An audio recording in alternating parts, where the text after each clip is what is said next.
Hey everyone, I'm Jeff Whelan, the host of the WB Download, and I want to invite you and welcome you to our podcast. My brother and I own and operate Whelan Builders. It's a custom home building company here in Southwest Ohio. The WB Download mostly focuses on interviewing folks associated with custom building. We stray now and then to interview people who I think are interesting and to break up the monotony of the same old podcast. I also like to highlight things that are going on in my everyday life along with our businesses. I started this podcast to help people understand the custom builder world, but to also give people a chance to hear what others have to say and highlight their expertise and experiences in life. We drop on the second and fourth Tuesday of each month with a new topic and or guest each time. I hope you join us here on the WB Download and enjoy listening and hearing stories of people in and out of the custom builder world. Welcome to the WB Download.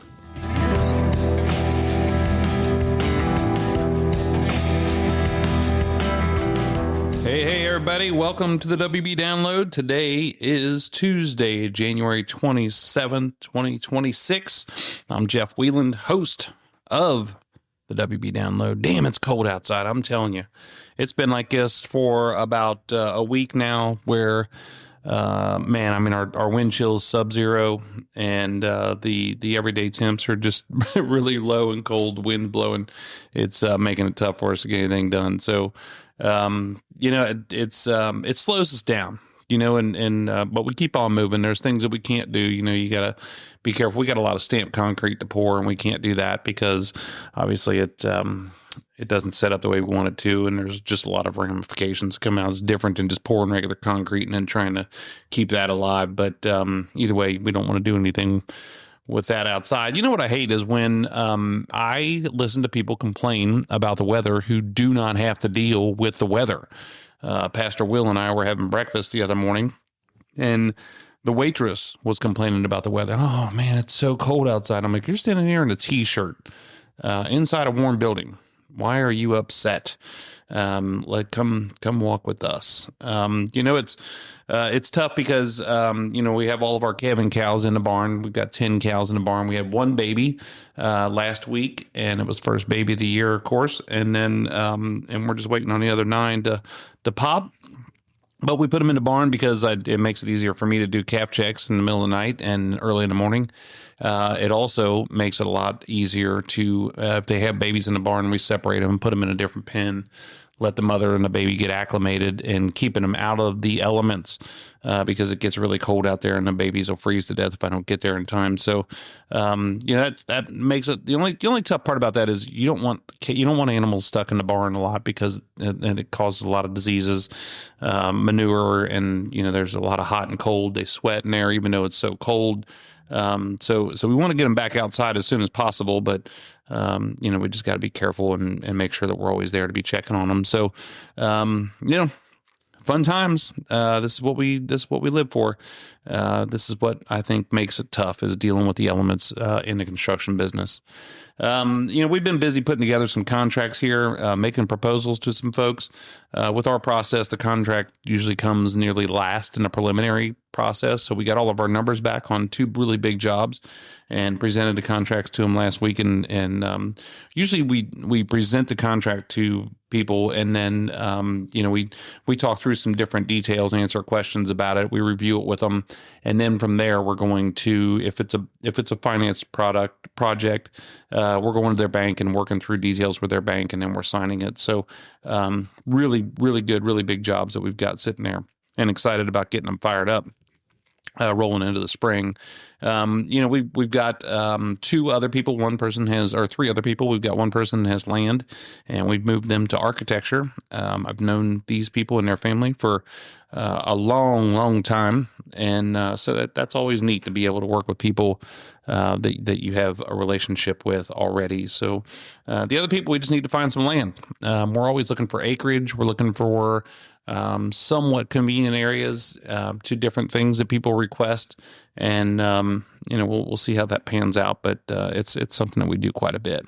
We're ready for permits on a big one that we have over in Liberty Township, so we're going to start digging out here in a couple weeks.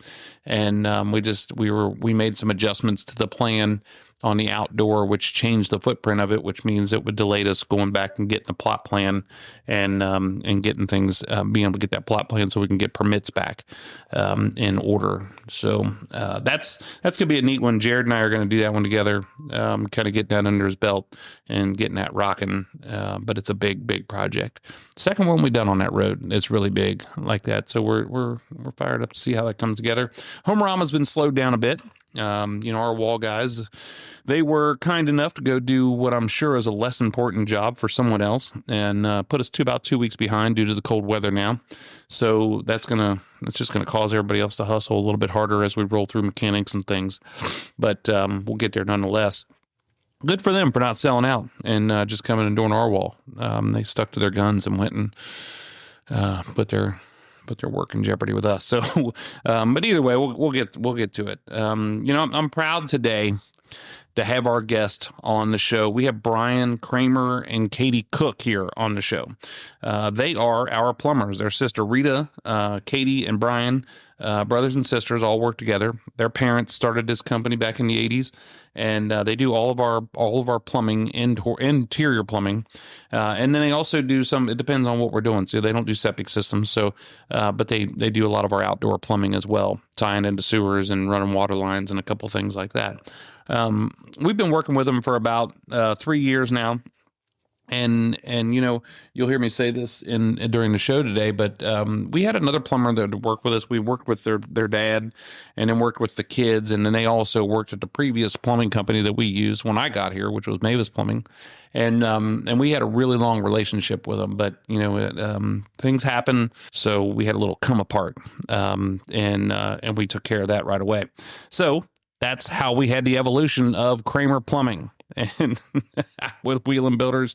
And it couldn't have, everything happens for a reason, so here we are, working together. They are great West Side people. You'll hear Brian talk about how he lives within a couple blocks of where he grew up at. And I think they all do. They live right around each other.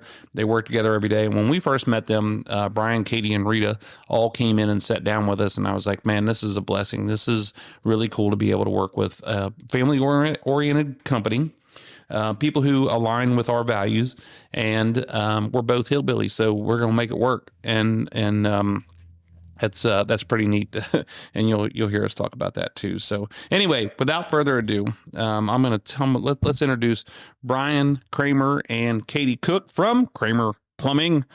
Good people right here.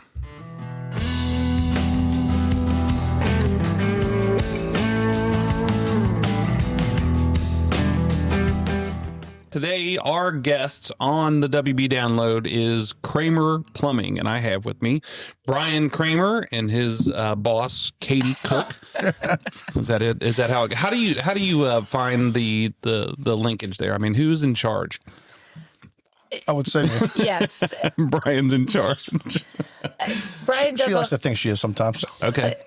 It's split evenly sometimes. It depends. It depends on, I always tell people always say, is your dad still involved? And I said, it depends on who you're talking to and who he's standing around and if he's still involved or not. So you guys, we've been working together for 3 years, 2 years, something like that. Roughly, yeah. Yeah. And you do all the plumbing on our houses on the inside and some of the outside, depending on where we're at with everything. So I'm super excited to have you on here. One is I like you guys because you're West Siders, right? Yeah. And the other reason I like is because me and Brian are both hillbillies, and I think that's why we get along so good. We just work shit out all the time. So why don't you guys tell us a little bit about yourself? What, family, where'd you grow up at? And I think you guys all live next door to each other, don't you? And Yeah. you live in a compound. Pretty close, So yeah. you guys are West Side people. Let's talk about it. Where'd you guys come from? I've lived in the same square mile for most of my life. Yeah. In a few different houses. Went to Oak Hills High School. Started with Dad in 1995, right out of high school. Did you? Yep. 31 years ago now. What made you want to be a plumber? Because of your dad, or because you didn't have a choice, or was he like, you got to be a plumber, or was it like he wanted me to go to you? He wanted me to go to college, but I didn't want to go. Yeah. School wasn't for me. All right. What about you? You did a little bit of college, didn't you? Like 3 days. 3 days, yeah. I think after 3 days you were like, nah. And I remember that. Oh yeah. Who's older? You're He's the 3 oldest. years older than me, and then our sister is 7 years younger than me. Okay. 10 than him. And there's just 3 of you. Yep. Okay. Yep. All right. How about you? What made you want to get in the plumbing business? I actually did not start working at Kramer Plumbing right away. I worked for a company over in Northern Kentucky called Interactive Technologies. Okay. So I did a lot of hiring and HR things for them. They went under, and I got a little severance package and then sat around for a month like, all right, I think I better, do something here. So our mom was working at the business, and she needed some help. So that's kind of when I jumped on board. It was 2001, I believe. So I've been there since. But your husband works here, right? Yes, Fred is my Okay. husband, and he's one of our main guys, I guess you could say. Yeah. Yep. Oh, yeah. Yeah. So was it your grandparents' company, or was it your mom and dad who started it? Mom and Dad. Mhm. Yeah. Yep. What year did they start? 1980. Man. Great year. That's the year I was born. Was it really? Yeah. Wow, look at you. Man, just a little kid. Yeah. Look at you. So I wonder what made your dad want to do it. Do you have a story? Do you have the story from where they got started or what they did? He had worked for another plumbing company on the west side, Hesse Plumbing. And I guess there was a recession in the late 70s or so. Yeah. He got laid off and Started his own deal. Started at it. I mean, I'm sure that you probably did this too, but I mean, we saw that in our recession. I say our recession. I mean, when it was 2008, 9, 10, Yeah. and I saw a lot of guys who started their own deal and more so because of the same thing. They didn't have any work and working for the whoever they were working for, and they went out and started doing some odd jobs, side jobs, and then they got started into something. So it sparks all kinds of different things. So so you guys have it. I love your story because when we first met, all 3 of you guys came in and met with us, and I'm like, all right, this is a family business. Our other plumber was with us for a long, long time, and then his brains turned to pig shit somehow or another. It was overnight. It was overnight. I'm just kidding. So I really didn't have to, I went from Mavis to those guys and then to you in my entire career. And so it's been pretty nice to be able to make that transition. We made it pretty quick, and then we haven't used anybody else. We stuck together, which is something that I'm pretty proud of, because it's important, the way things go today to have these relationships. Yeah. So it's your parents started this company, and you guys come along, the kids join the company. Your husband is in the company. What other family members do you guys have in the company? Any, or is this it? Well, yeah, Rita, obviously, our yeah. younger sister who couldn't be here today. But then we've had a couple cousins along the way. Still do. Tommy. Tommy's our cousin. How old's Tommy? 60?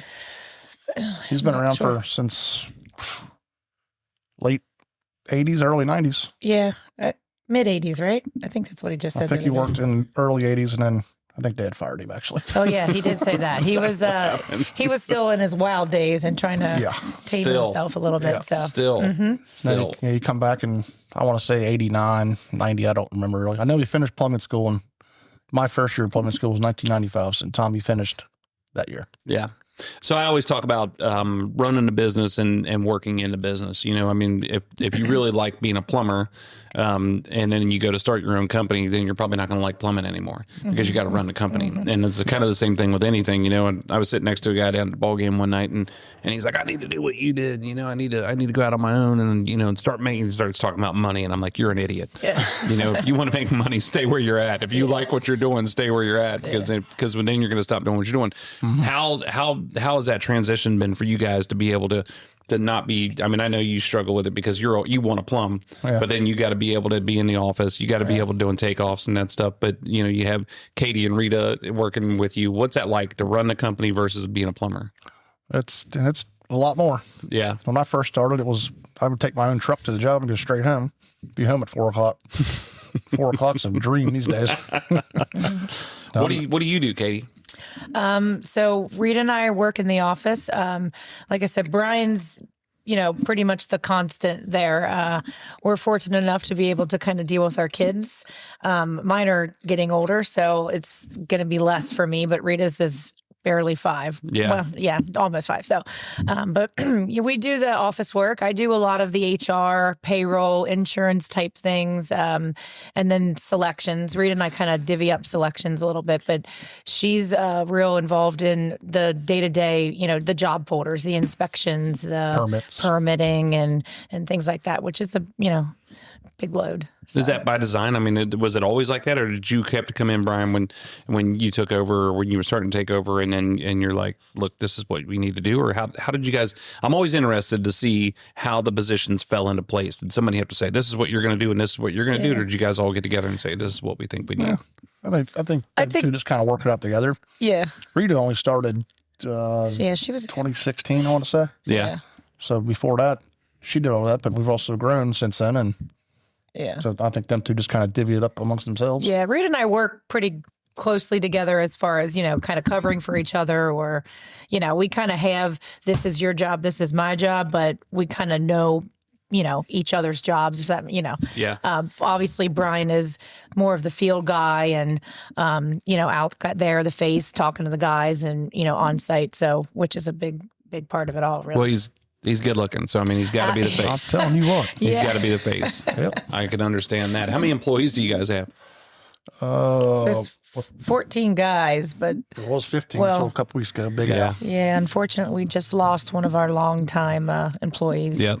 So he was like a family member. Oh, I know Yeah. it. I know it. He started with our dad in 1980. 1981 or 82, something yeah. like that. Man. Yeah, he passed the day after Christmas. That's so. crazy. Yeah. That's so I think we have crazy. 14 guys now, and then me and Katie and Rita. Yeah, and all together, Uncle Greg runs the service department. About He's 18. a service manager. Do you want to have more people, or are you good where you're at? I'm okay with it, but it's hard to find the right ones. Right. Yeah. I mean, that's what everybody always talks about. Is like, everybody needs help and everybody needs labor. I'm like, no, you need skilled help. You need skilled labor. And Yeah. I always talk about people about the trades, and people are forcing people to go to school. They're forcing, they think that they need to go do something. And if that doesn't work out, then we'll just come back and be a plumber, or we'll just come back and go work for a builder. Yeah. I'm like, why would that be a just? Why wouldn't you go do it? Mm-hmm. I mean, if you get started into it, you have a good work ethic, and you want to start being a plumber at 18 years old. Yeah. And by the time you're 25, I mean, you're killing it. Yeah. I mean, I think that's something that people get severely overlooked. So, what's the most important thing that you need to know about plumbing? Cold's on the right, hot's on the left. Right? Shit flows downhill. Yeah. Everything. Don't bite your nails on the rehab job. Oh God.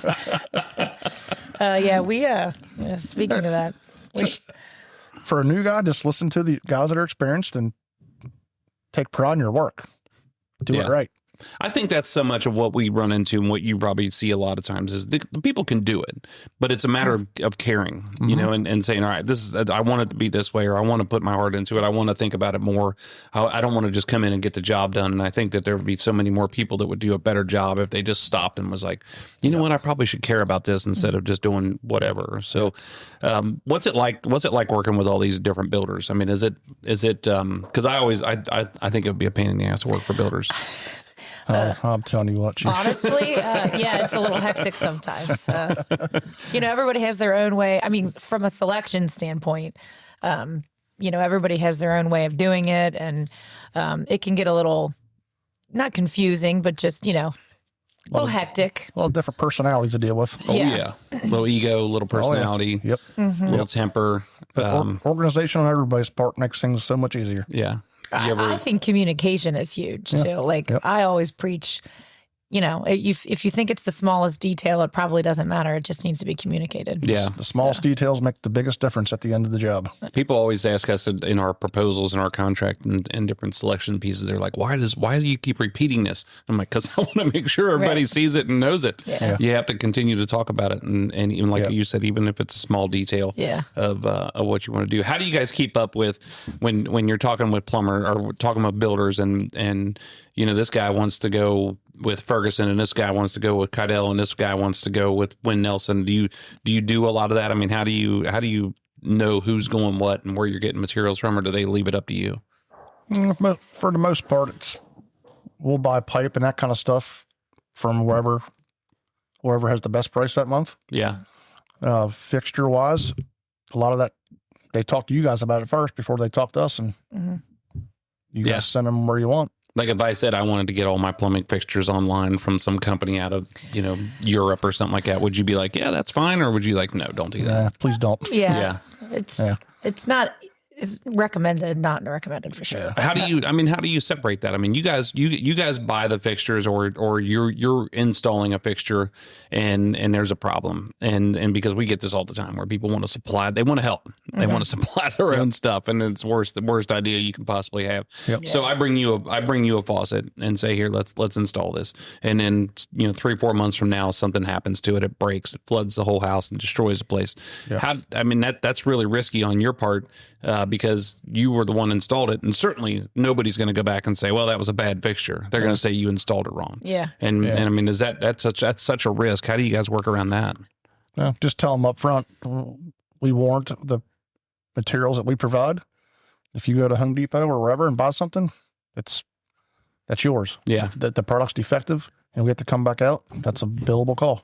Yeah, I've always tried to do that too, but people are kind of like, "What's the difference? What's the difference?" They don't see the difference sometimes. Yeah. I mean, John Sauerland been on this show, and he'll tell you all day long from mowing that if you buy it from a professional organization like we do from Ferguson, that box is going to weigh 10 pounds. And if you buy that same exact fixture from one of the box stores, it's going to weigh 3 pounds. Yep. And it's made completely internal different. Parts. Yeah. A lot more plastic parts. Yeah. I mean, it's always a risk, but I don't know what drives, but I don't know if they think that they're going to get a better deal. I mean, if it was something that was very unique, like you couldn't get it from one of our suppliers, I could understand that, but I don't know what drives people to think that they want to go and piddle with it. That drives me crazy. I mean, we've had situations where they know somebody who works at Lowe's or Home Depot, and they're going to get that, extra 5-10% off, which, I get it, money's money and they're trying to save it where they can, but sometimes in the long run, that 10% is nothing anymore. Yeah, it's hardly everything. There's a lot of little parts. A lot of plumbing fixtures that most people don't know that they need. Well, I mean, I do. That's one part of it. I mean, what you need, and it's just expected as a labor to install it. But putting the stem rods on there, putting all the different pieces in there. But when Jody puts it together, when Morgan puts it together over at Ferguson, it's all the valves. It's not just the pretty stuff you see on the outside of it. It's so many different things that people just don't realize. So, what about energy efficiency? I mean, what about keeping up with the different products? I mean, like when I was in college, we'll jump around and keep talking about things because I really don't care what we're talking about. When I was in college, on my internship, there was a guy who, one of our plumbers up there, and we were in Johnstown, Utica, east of Columbus, and he had to use this black PVC pipe because the glue, when it worked around the regular white PVC pipe, he had some kind of allergic reaction to it. How do you guys keep up with different materials? And like when we went from copper to CPVC to PEX to Uponor PEX, how do you guys keep up with that? It's the different trends. Just keeps changing. You get anybody that comes in and is trying to sell you stuff? You have a salesperson at Ferguson, or are you reading? Yeah, Dan Young at Ferguson's our outside sales guy. Yeah. Talk to him a lot. Yeah. Comes down and shows you different things. As far as PVC goes, PVC hasn't changed in my career. Yeah. We have done some jobs where we put cast iron in. Oh. That's still required in commercial applications. What about all your license and stuff? I mean, you have to have a master license, don't you? You have to be a master plumber. In Ohio, it's called a state contractor's license. Yeah, that's Ohio. Kentucky, I'm a master plumber. Yeah, Indiana, master plumber. And you carry all that, or does Katie carry that? Because I mean, I feel like you're not. I'm just she not. Might fail the test, right? Katie's got her CDL. She's the one that's driving all the trucks. That'd be great, actually. Yeah, got that. Do you have to do continuing ed for that stuff? Yeah. You have to, every year, or is it every couple years? Every year. Every year, yeah. And all of our guys, even our journeymen, when they renew their licenses, they all have license too. Most of them. Yeah, and like do it in Ohio. But at Kentucky they do. Yeah. Like Fred just finished his. It all surrounds around your birth date. Okay. So his is the 31st of January. So he just finished his continuing ed. You do it online, or you got to go somewhere? You can do either. Most of the guys anymore do it online. It's just a little easier with your schedule, and We got the Cincinnati Master Plumbers Association. They have a class every month. 2 hours. Is it helpful, or is it like, oh my god? No, some of the topics at CMPA are You leave there and you're like, I feel like a brand new man. I'm going to go out and do some serious plumbing now, man. I feel good. Yeah. The stuff online's repetitive. Yeah. What do you think about one of the things I think the dumbest thing we do on these houses is running those ditches in the front yard or wherever it is to tie into sewer. Sometimes those sewers get to be 25 feet deep, 30 feet deep or something like that. There's been multiple times in my career where we've seen other people get hurt or killed or something like that in there. Yeah. And I hate it. I hate I hate seeing it. I hate being on the job when it's going on. I hate thinking about it. What do you think about it? I mean, does it bother you at all, or does it scare you at all to do those things? If you do it right and you got the right equipment, yeah, you can. It's still dangerous, but make it safe. At what point do you stop and say this is too much for us? I mean, what do you get depth? Yeah, you start getting 17, 18, 20 feet or more deep. That's a lot. You need a giant Caterpillar Traco and bigger boxes and. Yeah. What's the harm in making everybody have a hung sewer in their house? I mean, I guess because you have mechanical failure for that grinder injection pump in the basement, but what's the harm in just starting to develop neighborhoods and keeping the sewer 6-7 feet deep and just running a hung sewer out? You just said it. You're relying on a pump. Yeah. Plumbing code says if it can drain by gravity, it has to drain by gravity. You know, I said the same thing. And when I was president of the state association, I was lobbying pretty good because it was right around that time. I'd say probably 2020. That was just around that time where that kid died up there in South Lebanon in that ditch. And and I was like, man, this is dumb. I mean, you keep hearing about it. What can we do and can we run hung sewers? And I would talk to multiple people and everybody said there's nothing in the code that says you can't. And of course now in our neighborhoods, the main is still so deep that you can run a hung sewer and run it shallow, but you still got to dig that ditch when you get out to the street that's still 20 something feet deep. Yeah. Something I've always thought about. I know, I believe it's City of Lebanon, when they put their sewer mains in, they bring them into their property. Yeah. And then they'll put an elbow and stick it straight up out of the ground. Yeah. Because ours was like that. Warren County was like that too for a while. It was not Lebanon. I think Lebanon does that, but Claremont County's like that. Yeah. And you just dig up where you need to dig it up, cut it off, put your T on there, and leave the clean out sticking up. Yeah. I think that's a great idea. I think it's a great idea too. Most people don't like it because it still sticks up. You leave that head sticking up through the front yard. And you cut don't want you to bury it. Cut it off at the end at grade, and you got to clean it. Yeah. I something I've always thought about. So, you know, back to working with all these different builders and different personalities and different things. I mean, what do you guys do? I just think about all these different people that you work with, and including myself. It's a juggle. I mean, do you ever get stressed out? You ever get freaked out? You ever get so mad that you want to just kick the shit out of somebody? Every week. I was talking to Katie. All the time. I mean, and I get it, you know, because we're working with customers and you never want to sit there and look at your customer and tell them how screwed up or dumb or wrong they are, you know. And I mean, that's got to be difficult on your part to be able to sit there and take it. I mean, you got to have a certain discipline to you to be able to just bite your tongue, work through it, and then figure out a way to work forward, or does it come to blows? No. Well, you're not a fighter. You're a lover. You're not a fighter. He definitely is. He's always been a giant teddy bear. There's certain people out there that rub me the wrong way. Yeah. You just not work with them again, or do you say, man, we need to work and we're gonna muscle through this? No, people have other people that run their jobs and don't have to talk to them that much. Yeah. Yeah, that probably is different where you're working with the supervisor more than you're working with the builder. Yeah. What do you think about the trend today for and I don't know how long this has been going on, but I call it the difference between being a builder and owning a building company. So you got a lot of builders out there. I call them hush puppy builders. They're building out the windshield or building out the seat of their office.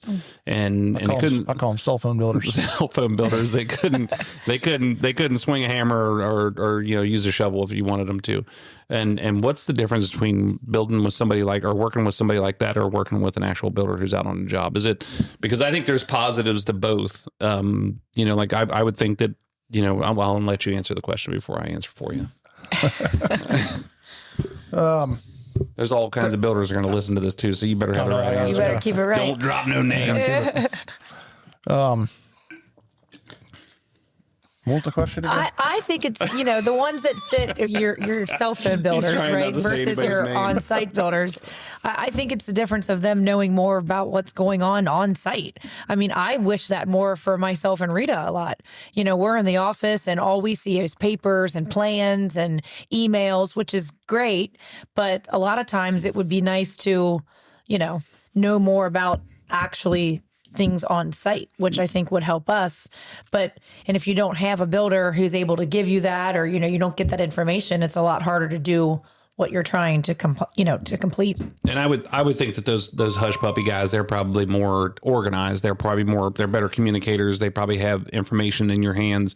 Whereas, the guys that get out in the field and don't have systems put in place, don't have a company put in place, and they're really good builders, but they probably don't have a good background as far as running an operation. So that makes it more difficult. And maybe it could be like that. I don't know.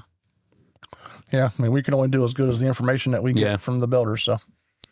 What's the most important thing? I mean, from your perspective for a customer, when they're thinking about building a house, I get excited about all the mechanical stuff, and I'm talking about how the house is going to come together and, different framing details and worried about, where the plumbing's going to run or where we're going to run trunk lines or, whatever we're going to do. And what do you think that a homeowner needs to think about when it comes to plumbing when they're coming to their house, when they're thinking about designing their house? Just how you're gonna use your house. You're gonna entertain a lot of people. You're gonna just how you're gonna live in it. What do you want where? A question that people always ask me is because they're like, what if we put these bathrooms right over top of each other? That'll save a ton of money. Right. Like we're stacking bathrooms and we're gonna save nickels. And I mean, is that really a thing? Not anymore. No. These houses are so spread out these days. I mean, it's the houses we do anyway. You got bathrooms over here and bathrooms 100 feet over there. Yeah. I think I get a kick out of that because you were just out at Homerama the other day and had to have a track hoe in the basement to run the plumbing lines because the house is 100 feet wide and you've got to clean out on the right side. It's never in the middle, and you got plumbing on the left side, and that makes it difficult. So I think work smarter instead of harder. I think people they think about the pretty things. I mean, I don't think they're thinking about they're not thinking about drainage. They're not thinking about some people bring it up like what about this kind of copper or this kind of CPVs, making sure that we're not they think that most of the stuff that we're speccing, or they used to anyway, not so much anymore, is that we're doing it because it's cheaper. And we're not, you obviously know this, but we're not necessarily in the business of being cheap. Right. So when they question us about different things, different stuff that we're using, maybe they've heard something about CPVC was brittle, or we quit using copper years ago because when we put it in the house, they come in and steal it. And they don't take it apart when they steal it. They rip it out with a semi truck and just screw everything else up. But then the Upen Orpex was a lot better stuff. But I think they think about water heaters. So we'll talk about the difference between a tank water heater and a tankless water heater. They think about maybe some of those water lines, but then they think about the faucets. Probably the number one complaint that we have more than anything is the pressure that goes into that comes out of the main coming into these houses. You can't do much about the difference in that. So I covered a whole bunch of shit there. What do you think about any of that stuff? Well, ironically, the place I just came from, they were having water pressure complaints, and the water pressure is what it is coming from the street. Yeah. I mean, you could put booster pumps on it and all that. If it's too high, you put pressure reducers on it. But water heaters are a big question. Tankless versus tank. Yeah. What's your opinion? That's a big question. It depends on I like the tankless for empty nesters. You got a family of, husband, wife, and 3 teenage boys like I got. I don't care for the tankless. Yeah. Because why would that be? Well, if you get 2 teenagers taking a shower and the dishwasher's running, the washing machine's running, it can only put out so much hot water. Mm-hmm. And you can start putting 2 and 3 and 4 of them in and linking them together, but then you get a lot of money there. Yeah, and then you might as well just do tanks. And I don't disagree with you. We took the tankless heater out of our house and put a tank heater in there because we were having so many issues with it. It was, it took a long time to get the hot water over to it. And it was clogging up because we had real hard water. It was getting all kinds of different stuff stuck inside of it. And it was a mess, but that's always a topic of conversation. But anymore, we're putting the loop in there. We're putting a pump on the loop. Yeah. So everybody has this different, everybody wants, they have no patience. They want it and they want it now. Right. And I'm the king of it. I want it now.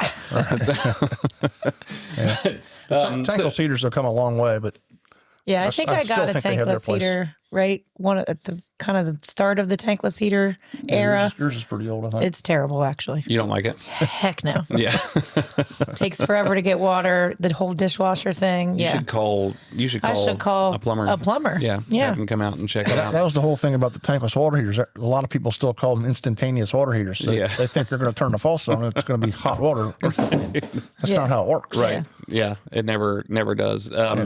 So the other thing I think about is now is these great big tubs that we're putting in there, and it used to be like a corner tub, and they called it a garden bath, and people had to have it, and then they get it in there and they never use it, and now we're putting these gigantic tubs in there. I think the worst thing about these tubs is if somebody buys one of them ones, it's like a porcelain one, and it weighs 9,000 pounds, and you got to try and get it in there. Cast iron. Yeah, we're getting ready to do that one up there in Loveland or Mainville. I don't know if you've seen that. Have you seen it yet? It's a concrete one. Oh, I have not. They had to. This is a house we took over from another builder, and they had to reinforce the floor joist in there to be able to hold the tub up, which made it. I've seen that before. Yeah, it makes it interesting. Cast iron tubs too, they're heavy. So I mean, how do you take those kind of things into account when you're bidding a job for us? It's so preliminary in the beginning, and I mean, there's a lot of assumptions. I think a lot of people make assumptions, and like the customers are making assumptions on what we're going to provide. Mm-hmm. I make assumptions that you guys are going to do certain things, and I think you probably think the same thing. But how do you know that you're going to have to bring 15 people over there to get this tub in there? How do you know you're going to have to do, you're going to have 5-10 extra days? I mean, are you looking, when you're bidding a job, do you look at that and say, man, it's gonna hit in the wintertime, it's gonna take me 3 extra weeks, or it's gonna hit in the summertime, and we're gonna be busy and we're not gonna be able to get to this? How do you do that? Yeah. How do you balance those things? I mean, I can look at a plan and have a pretty good idea how long it's gonna take, but as far as whether it's gonna be a cast iron tub or an acrylic tub, I don't know that until they go to Ferguson and pick it out. Yeah. It's a risk. Yeah. Maybe we should start putting a disclaimer on there. So many hours allotted for that. I tell them flat out up in the beginning, I'm like, don't pick that thing. Yeah. I mean, I'm sure we can find one that's not 5 million pounds. Right. But they want a specific thing. We did that one time on Shabavian's house years ago. Oh, yeah. The tub was a huge cast iron tub. They craned it up to the second floor before they put the trusses on. Man. And it was up there, and they reinforced the floor with microlane beams and everything. Yep. No thanks. Yeah. It took us... I remember going up there. I was probably 20 years old. It probably took 4 or 5 of us to move it a foot. I mean, you think about that. We've both been doing this. We've all been doing this since we were little kids. And what's the biggest difference that you see that we do now that's so much better than what we used to do back in the day? So much better? Yeah. Well, I mean, I think technology helps out a lot as far as, bidding, selections, all that kind of stuff. Yeah. I mean, on my end anyways. It's a lot more complicated today. I mean, back then when I started, it was, here's your faucet. Do you want it in Kramer polished brass? Yeah. And today you go to the showroom, there's endless options. Yeah. I mean, there's thousands of faucets online that you can look at, and you guys have got to understand everything that comes along with that. Like, if it's a Kohler, I mean, that's the other thing too. When you're bidding, if it's Kohler equipment or if it's mowing equipment, and the difficulties of putting those kind of things together, our electricians have to do that. I mean, I always have people say, "Do you mind if I buy this light fixture over here?" And I'm like, "Well, you're gonna have to send us a picture of it first, because everything that goes on those things, you guys are putting together out in the field, and we need to know those kind of things." But I think about things like just very, and this is probably the difficulties coming from the old regime to the new regime, where them guys back in the day, I mean, everybody, your parents and our parents did it. They did everything they could to save money all the time. Mm-hmm. And my dad, God love him, he still doesn't know where his next meal's coming from right now. It's just terrible for him. But I mean, we would, but just the way it was, you didn't have slinger trucks back then, so we would put the footers in and no gravel, and then you'd put the walls up, still no gravel, and then you come in and the loader you'd either put the plumbing in, and then we'd come in and we'd dump gravel over the wall, and I'd have to go down there and shovel it with a wheelbarrow and with a shovel and a rake. And like now we put all the gravel in there. Now we're running, like I said, you're coming out running trenches underneath through the footers and at the footer stage, and we're getting plumbing in there right away. When I started, there wasn't really many excavators around. No, I mean, excavator, it was all backhoes. Yeah, rubber tire backhoes. Yeah, we had case backhoes, and couldn't get them in a basement. No. Yeah. Now we got 3 mini excavators. Right. I mean, what did we do before we had the excavator? I mean, good Lord. Skid steers. Everybody always has a skid steer, but they're handy. Yeah. I mean, it's all handy, but I mean, good Lord, what did we do back in the day? Broke our backs. That's what I was going to say. Bad backs. We're crazy. We still do. Yeah. What do you think? What do you think a homeowner should invest in? Like, if they're thinking about, like, we were talking to somebody yesterday about that mow and leak detection system, which I think is really cool. What are some, and we put automatic, you don't think so? You made a face there, Katie. No. You think it sucks? No, I do not you can think say it sucks. it. No. I doubt John's listening to this. Go ahead and say whatever you want to say. No, I'm interested in it. Yeah. Okay. Yeah, those are big now. I've even heard some insurance companies are kind of requiring them now. Yeah. So it's a mow and leak detector. It's like a digital thing that you put on the water main. It must detect the use that we used, and if it's using more than what we normally, it'll automatically shut it off. And you can shut your water off from Florida. Yeah. That's awesome. And you got to have a plug for it. That's another thing. Electric and plumbing. Electric and plumbing are something you never want to know near each other, and we have codes that abide for it, and now we're putting them right next to each other. Yep. And then we put a battery backup sump pump system in almost all of our houses. Yep. And what do you think? I have a lot of people ask us about it all the time about do you want a natural drain or do you want a sump pump? And I'm like, we put a sump pump in every house, and there's a lot of people going, well, we don't want one. And I'm like, well, we're putting it in there. Yeah. I mean, you always have that water underneath there somehow. Can't hurt to put it in, but if you can get a natural drain out, I would prefer that. I would too. I just think that the natural drain has critters crawling up in it, gets run over by the lawnmower, Sure. I mean, there's roots get drawn through it, and then you don't have that backup as far as the sump is concerned. So use the sump pump as a backup. Yeah. Can't argue that. Yeah. Water softeners are always a big thing that we talk about with customers, and it's always about the quality of the water wherever they are and wherever they came from. And I don't know what determines that. I mean, it feels like we put a water softener in almost every house that we build. It doesn't matter what the location is. I mean, Cincinnati has pretty good water. Cincinnati's water is not terrible. Yeah. You get into Indian Hill water is pretty hard. Yeah. Cleves water, where us hillbillies are from, it's pretty hard. Or Addiston water. Do you think hillbilly is a common name, or do you think it's a name that people use like against people? Because I feel like most people use it like they're like talking down to you, and I'm always like, hey. I think it's kind of a fun name. I think it's a fun name too. It's a compliment. I think it's a compliment too. Redneck hillbilly. Yeah. But then when people use it derogatory, I'm like, hey, what's your problem? Yeah. And they're like, that's some hillbilly over there. And I'm like, why do you say that? Yeah. It's not They all nice. call me hillbilly because I like to go to the NASCAR races. Yeah. I mean, that doesn't make. That's how we really got started with this podcast is I had a friend of mine. I know this is about you, but I'm going to make it about me. As I had a friend of mine, his name was Richard Hoffman. He was a developer, and he owned race teams, and they race an Indy 500. They race these open wheel dirt track cars, and we were a member of the Buckeye Auto Race Fan Club, and we would have a fish fry over at his place every year.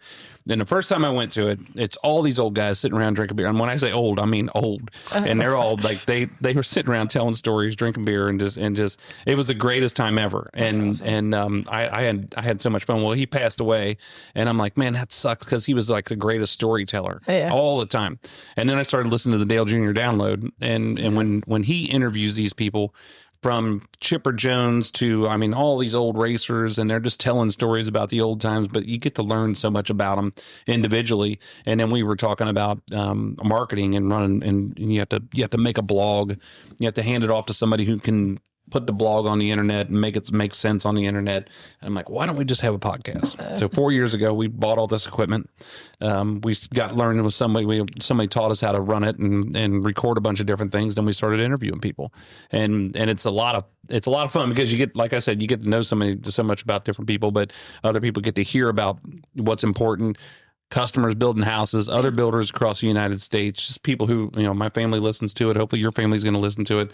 When I interviewed my dad the first time, the first two episodes, because it had to go on 2 episodes. Barry said your dad's a talker. He talks. He will. Barry's our service guy, by the way. Yeah. Never send anybody over there by the hour if you're going to do it. But I mean, it's interesting stories. But people came back to me and said, "Man, you're so lucky you have that, because now we have his story recorded, and my kids, grandkids, whoever can listen to that, and it's priceless, to be able to have your story recorded like that." And I think a lot of people use it like that too. So, but it's neat I think that in the building industry, it's one of the coolest things because you can deal with so many different personalities. Yeah, we get to drive back and forth across Southwest Ohio, see some of the coolest landscapes. You get to be in some of the coolest houses. Yep. We're doing all the things that people are putting on the internet. We're the ones that are manufacturing a lot of that stuff, and I say I'm talking about us at this table and the many, many other people that work with us. And so I think that's something fun that we get to talk about on here. That's what I like. I see a lot of different things. Seeing a lot of different things. Basketball courts and basements. My kids. I do love that. I love the hidden doors that I've seen. Hidden doors. There's so many things. I'll walk into a house and just take a little video or a little clip and send it to my friends. Like, guys, look at this. If only. This is where I am today. That's good. What? So for a homeowner, I mean, let's decipher between builders and homeowners, who your customers are. What are things that they should plan for when they move in with their plumbing and toilets and maintenance? That's something that people don't think about a lot of times. When they move, I buy things new because I don't want to deal with warranty. I don't want to deal with something that's used. So when they buy something new, they want it to work, but you got to maintain it. Absolutely. So what are some things that you think that people need to do to make sure that their plumbing system? I mean, one of my biggest things I think is be conscious and realistic about what goes down the toilet. Wipes. You got to give them a diet plan. Even flushable wipes. Do not flush any wipes. That's probably something that's big. I mean, that feels like in the last several years, I've seen more commercials for dude wipes and manly wipes and all these different things. So there's different stuff going down these pipes that probably weren't there Shouldn't before. be going down there. Yep. Flushable wipes are flushable because they'll actually go down the toilet. Doesn't mean you should. What's the most expensive toilet you've ever put in? It was $9,008. I remember. I forget what house it was, but I was like, guys, this toilet's $10,000. Was it a Toto? I think it was. Might have been. Was it one of the wall hung Toto? Fancy. I mean, I think it looks like a garbage can. Yeah. To be quite honest with you. We did it in a remodel in Long Cove last year. Yeah, we did a couple of those over in Crooked Tree too. Like when you walk by the door, it automatically light kicks on and the lid lifts up, and it's when I first had a customer in 2017 want us to install some Totos, and we're running electric to them, and I mean they're like those particular ones were like $2,500 a piece. And we were at the builder show that year, and I walked into their booth, and I'm like, "You're gonna have to tell me about this, man." and like we walked through with the guy, and he was super nice, and we like 20 minutes later got to the other side of their booth, and I'm like, "All right, I guess I see it." It's interesting. I think they make them more expensive than that too. I bet they do. That particular customer thought about getting the $20,000 one, but they. Yeah. I mean, when you and I we'd recently been looking for a toilet that had a higher flow than 1.6. So I was Googling it and looking around on some different stuff. And I'm like, man, for something that they don't want you. I mean, everybody complains about how much time you spend in the bathroom. They're begging you to spend more time in the bathroom. They are. But the ones that look like a bucket, how is that comfortable? Yeah. I just don't understand it. I don't know either. But, Yeah. I haven't tried We've done a lot of expensive faucets too, like Waterstone faucets and some of them roll faucets. They're $5,000 for a faucet. No kidding. For like a bathroom or a kitchen or bathroom for a kitchen, both. Jeez, man, that's strong. Yeah. And the water comes out the same way, right? You don't see them on the west side of town. You don't see them over there. No, Oak Hills. $18,000 toilets over there. That's an east side thing.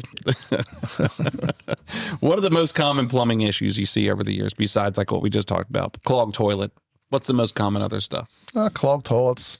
In today's world, the toilets that don't flush enough water. Yeah. You get a lot of, we call them soft clogs. Yeah. Just paper jams and stuff like that.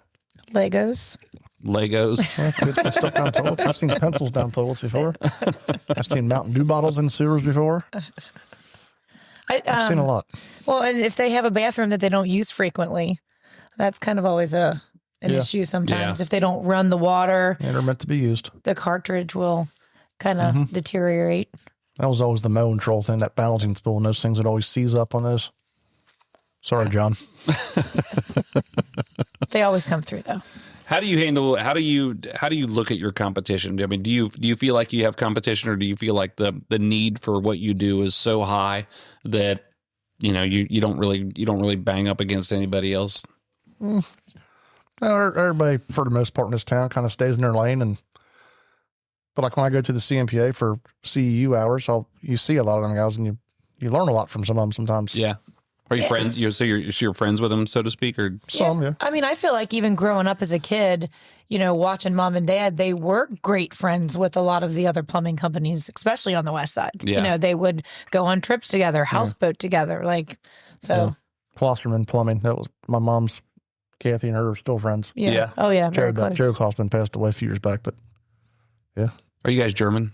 Are you not sure? Are you? Yeah, I think we're all right. The West Side German. No, I asked that because the West Side has a German society where, like, when you go into Green Township to get permits, they have books and all the pamphlets on the German society, the Germania clubs that are over there. Yeah. And I think that a lot of the Germans that came over here, a lot of the craftsmen that are builders and plumbers and all those kind of people were on the West Side, and then they formed these groups, and then they were all buddies. They were all together all the time. Yeah. And it was the same way in Northern Kentucky with like John Tobin and Ralph Dries and those guys that were all in those groups. And I was wondering if that's how they do it. Yeah. I'm the same way, just being in a home builders association and being friends with all the other builders, knowing these guys.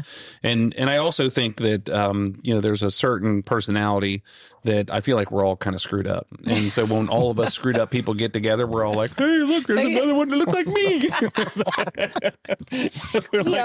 We have no choice to be friends. Nobody else understands us. That's funny. It is funny. So how do you, when I was, when it was family business here, where it was my mom and dad, me and my brother, it was time for where my sister was here. There was a guy that was here for like 25 years. There was no job descriptions. There was not a lot of, know-how, and this is what we wanted to do it. It was more like you did it and you screwed it up and you got your ass ripped, and then you had to figure out how you were going to fix it from there. And now, when you get away from that and you get more employees, then you have to have a culture that is built around discipline, built around core values, built around, all these different things that go into running a business instead of just, being a plumber, where it's fun, now you got to start putting things in line. How did you guys handle that in what year did you make the transition from your mom and dad to you guys? That went slow. I started taking over more, I don't know, around 2012, maybe. Yeah, that sounds about Something right. Like that. Yeah. And he just slowly worked his way out. And he would still come every day. Just to sit there, talk to Uncle Greg. He'd be there hanging out, did he want to go, or did he want to stay working? No, he was ready. Yeah, I think he was done. Yeah. I'd ask him to help out sometimes and take this to this job or there, and he'd in a couple choice words say no. I made a Jack's list. A couple of times and tried to give him some things to do, and it didn't go very far. Yeah, he didn't want to. Yeah.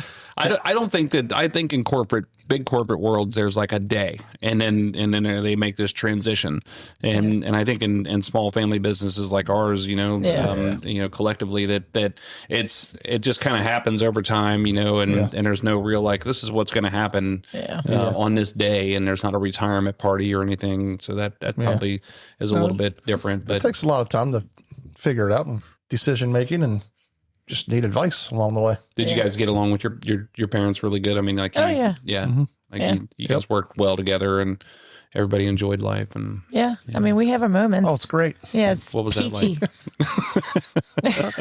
There's a couple holes in the walls at the job. Just a few. How did you how did you make the transition from your parents? Did you have to buy the business, or did you guys just walk through it and said, this is the way we were going to make the transition through? Your mom still has anything to do with it, or it was just, nope, this is you're now the president? It got all transitioned. I mean, there was definitely a day where all of a sudden mom and dad owned it. No, we own it. Yeah. But as far as paying for it, didn't necessarily say, here's your check. You did your dues. They just Yeah. Dad needs a new truck. That was a personal question. I probably shouldn't have phrased it like that.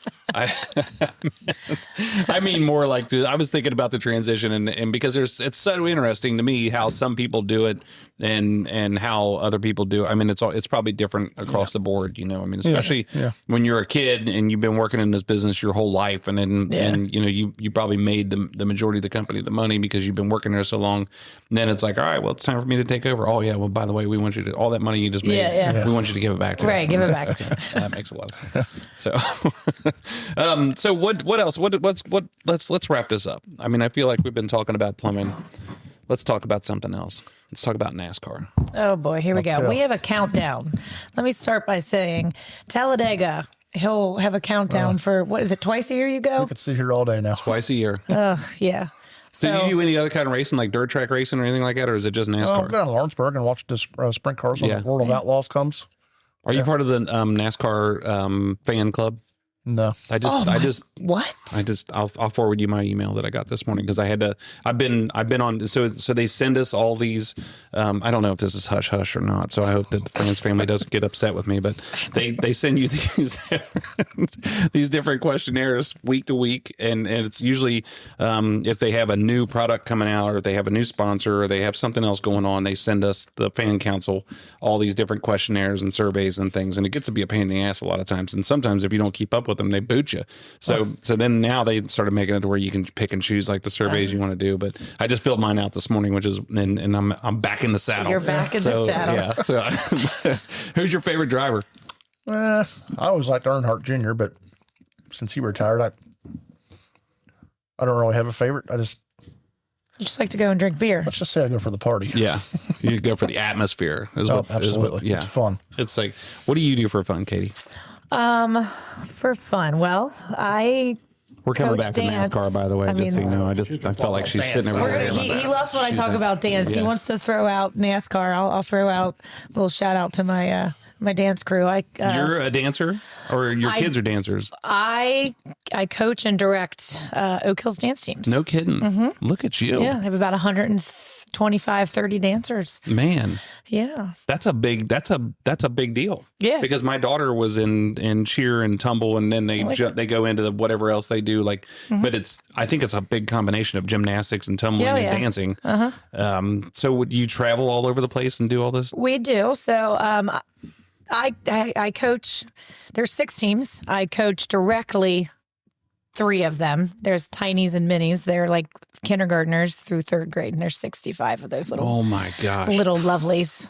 Which means there's 130 parents. Yes, that's for the correct. most part. They're all amazing. Depends on what the divorce rate is over there. There could be 200. Yeah. She wakes up at the ass crack of dawn when he comes to go do that crap. But then I've got my varsity girls who are the Oak Hills Okettes. Okay. Yeah, so we do travel. The Okettes will be going to Florida in February, down to Orlando for nationals. Man. Yeah, and the junior girls will be going to Louisville. Do you have to do they call it a bid? Do you have to get a bid to do that, or do you sign up and you go, or how does that work to get to Florida? No, you can get a bid. You can sign up and go. So we did not, we signed up. We did not compete ahead of time. What do you do with the trophies? Do you keep them in your house, or do you take them somewhere? Do you give them to the school? Oh, no, the school keeps them. They do? Yeah. Okay. Yeah. I'm just clarifying. And I shouldn't say we did not compete ahead of time, but we compete all season. So, okay. Yeah. That's a lot of work. It is. Yeah. How do you handle the parents? Very carefully. Yeah. Yeah. You have a meeting with them beforehand and say, Yes. listen, I'm a West Side hillbilly. I'm not going to take your shit. Something along those lines, if I you guess. come at me, I'm going to come at you. No, the parents are all very, very awesome. Yeah. That makes a world of difference. I coached youth football and basketball and a little bit of baseball through the years, and for like 6 or 7 years. And I never really I had maybe 1 or 2 that were a little bit difficult, but man, I've seen some of them that were really, they ruin it. Yeah. You can get some difficult ones. Yeah. I've been doing this for probably 27 years now. Yeah. So, yeah, I can tell some stories, I guess. Have you ever been to the Rockettes in New York? I have not. You haven't? No. Is that a goal? I would love to. Yeah. Yeah. I mean, are you old enough? I mean, can you still try out? Can you go and be a Rockette? I think I'm a little too short. Really? Yeah. You have to be tall to do that? I guess that's obviously Karen never would been love to me. I've never been to a Rockette show. Karen will listen to this. Yeah, now. there's a height requirement. Is there? There sure is. Man. Yeah. That's worse than the Anheuser-Busch horses. I mean, those guys they have to have certain requirements too. So, I mean, I get it. It's tough. In my dreams, I guess. And yes, I'm probably too old. What does your husband do? I mean, like he's a plumber, so I mean, he's got to have some redneck in him, like we do, right, or not? Oh yeah, well he used to race go-karts down there in Lawrenceburg a while ago. That was I don't know when that was, but he also coaches baseball and football. Yeah, for our boys too. So how old are your kids? Almost 21, 17, and 13. Oh man, you're still in it. Yeah. What about you? Ty, who works with us now, is 19. Ben is 17, and Brian is 16. Yeah. Man, you had a pair of Irish twins there, huh? Almost. Yeah. They're December 2nd and December 28th the following year. So, NASCAR. All right. So I'm listening. I was always a Dale Jr. fan. I don't know. I look at some of that stuff and I talk to my son all the time and about different players. You think about the big red machine in baseball. You think about Michael Jordan at this point, and you think about Dale Earnhardt Sr. What does it take? I heard this saying one day that you die twice. You die when you physically die, and then you die the last time somebody ever says your name. And when you think about that, these guys, I'm like, man, I cannot believe that people are still buying Dale Earnhardt stuff. They're still, I mean, we're still having a comparison of Michael Jordan, who's like 70 years old at this point, or 60 something years old, 67 years old, against LeBron James. And I mean, this legacy continues to carry on. But I mean, you know, for NASCAR, I think that's pretty much my guy's Kyle Larson, just because he's a dirt dude, and saw him when he was like not old enough to buy milk, flying in on a helicopter into Eldora to come in there and race, and he raced for Richard Hoffman and those guys, so it was always pretty neat. He was down there at the World of Outlaws a couple years ago when we went. He's good. Yeah, that dude can drive. Well, Tony Stewart said he said, you know, it takes everything, because I feel like I'm this way. It takes everything I've got to run this company. It takes everything I've got to be able to get up and do it. I have to focus on it. I tell my son the same thing. I'm like, we're not like a lot of other people where they can just naturally get up and go do things. Yeah. I have to study it, have to figure it out, have to work hard at it. And Tony Stewart said the same thing. He's like, with Kyle Larson, he's like, that kid will be sitting there playing a video game like 2 seconds before he's getting ready to get in the car, and they're like, hey, it's time to go racing. He's like, oh, okay, let's go race. And he jumps in there, and Tony's like, I got there 4 days early. I'm eating fruit, you know, and I'm studying the track. Preparing. Well, I just want to say thank you guys for everything. I mean, is there anything else you want to add? I mean, is there anything else you came here dying to say? I got a question. Okay. When you come to Talladega? Oh, man. I don't know. You have to ask my wife if I'm allowed to go hang out with you guys down there. I don't go. You don't go? I have not, no. Ever? No. We went 1 year, and we stayed in a campground. I don't know where it is. It'd be west of the dirt track over there. So when you're standing there, you're looking at the back of the grandstands and we didn't stay in the field. So we went a couple times, and 1 year we went, and we stopped in Nashville on the way down there and stayed there on a Wednesday night. And that was before Nashville became like the mini Las Vegas. And to go into one of those bars on a Wednesday night when there's not a ton of people there in Nashville, and you could like eat dinner and hang out, and then there's random people coming in and just playing music. It's really cool. Yeah. But then Little Big Town was the concert that was in the infield, and it was nuts. Yeah, it was crazy. It's fun. That's fun. We're right in there. I got 3 spots on Talladega Boulevard, and that concert's right behind us. Yeah. In the spring and the fall. So I don't know. To answer your question, I don't know. I don't think I have an answer for you for that. I'm not sure when I'm going to be able to go. I need to get out of this seasonal life. Please keep asking. He will. It's a big operation he's got going on. Oh, I know. There. My brother went with you guys this year, and he's like, they have a whole box trailer that they take down there of stuff. Yes. Yes. We got to have a bar, right? A bar. Yeah. You guys all have like wheelchairs that you sit in or something like that. And I don't want to spill any of the secrets. Mm-hmm. Have you? So you've seen the operation, Katie? I mean, I haven't been there physically, but yes, I've seen it. The preparations all take place, you know. Starting right about now for the bars that they built to take down there. We use them for family events, graduation parties. We might have to cover them a little bit, you know. Sounds like because everyone loves to sign them, and I think I need to build a new one. Right, it's time for a new bar. Yeah.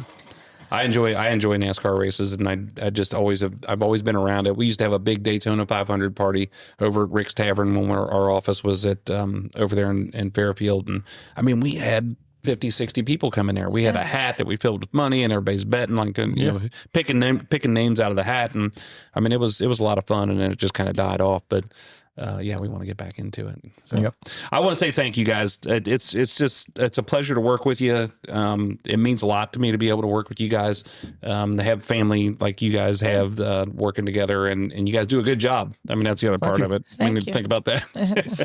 Well, likewise, we appreciate you. Yep. It's tough in this business. You know, I said this a couple different times, because you'll see a lot of different people on our job, and we talked about the difference between being able to do the job and caring while you do the job.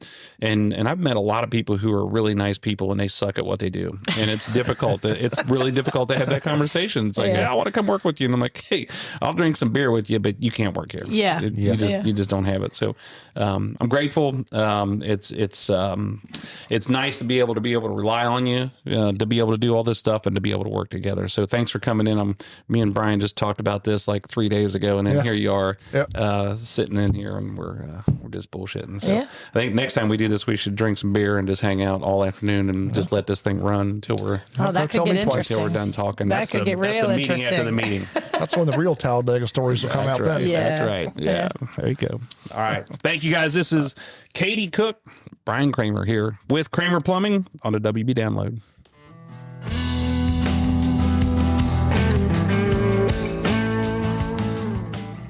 Well, there you have it, folks.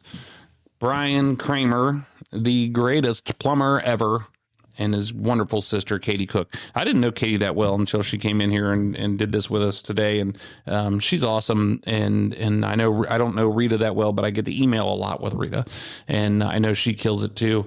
You heard us say during the show today that, the number one thing that we have to instill in people is to get them to care more. They have the ability, they have the skill set, they have to care more. And of course, Brian and Katie and Rita all care. They're not much different than what you hear me talking about with our staff here. They're talking about what we can do better and what would improve something and how they're going to make things happen all the time. And instead of us begging them to do the job and be like, oh my gosh, we need you to do this. It's a collaborative effort to do awesome things, and which is one of the reasons why they stay here. But I really enjoy our relationship. I enjoy working with them, and I think that they just do an awesome job. So thank you again, guys, for being here. Thanks for being awesome. Thanks for being Westsiders. Thanks for being hillbillies, and thanks for working with Wheeling Builders and our customers. And thanks for taking time out of your busy day to be here and hang out with me and talk to us on a WB Download. So thank you to the audience. Thanks again for listening and tuning in. I hope you guys get some value out of this. Today's value should be relationships and understanding how important it is to work with great people. And I hope that's everybody's takeaway from the things that we talked about today. Our next episode and guest is yet to be determined, but if we have it our way, it's probably going to be me talking about something specific. I talked to my good friend Dan Geis the other day, and he was making fun of me because my last episode was a little bit short. So I told him, time to get him back on here. Let's find out what's going on out there in Golden, Colorado. Let's find out why the Bills players are crying on Facebook every single day ever since they threw that game the other day. We could talk to Dan about that. Maybe we could do that, but I don't know. Anyway, I want to remind you to subscribe to the WB Download on your favorite podcast service. And don't forget to check us out on YouTube over there for the WB Download. And don't forget that we drop on the second and fourth Tuesday of every month, consistently for 4 years now. Tuesdays, second and fourth Tuesdays. And if you want to be part of the conversation, reach out. Come over and see me over here in Westchester. Send me an email, wbdownload@wheelandbuilders.com, WIELAND builders.com. And if you want to see more of the awesome houses that Brian and his family have plumbed and see the houses that Wheeland Builders has built, go to wheelandbuilders.com. WIELAND builders.com. I hope you guys enjoyed this episode. I know I did, hanging out with my good friends, the Kramers and the Cooks. Keep on rocking it. Appreciate you guys for being here. I'm Jeff Wheeland on the WB Download.